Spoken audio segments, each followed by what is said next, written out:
সত্যি কথা বলতে কি জানেন, পুরুষ মানুষের জীবনটা না ঠিক খেজুর গাছের মতোই। তাকে কেউ যত্ন করে না, তার গোড়ায় কেউ পানি দেয় না, তার আগাছা কেউ পরিষ্কার করে না, এবং তার গোড়ায় কেউ এক আঙুল মাটিও দেয় না। তার পায়ের তলার মাটি তার নিজেকেই শক্ত করে দাঁড়াতে হয়।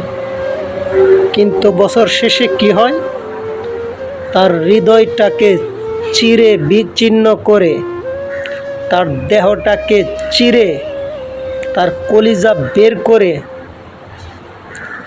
তার গায়ের থেকে রস বের করে মানুষ আনন্দে সেটা খায়।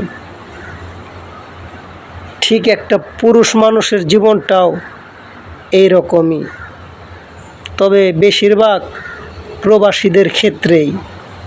তার কোনো যত্ন নেয় না, তার কোনো খোঁজ খবর রাখে না, কোনো কিচ্ছু করে না। মাসের পর মাস সে দিয়েই যাইতেছে, আর তারা সব খরচ করতেছে।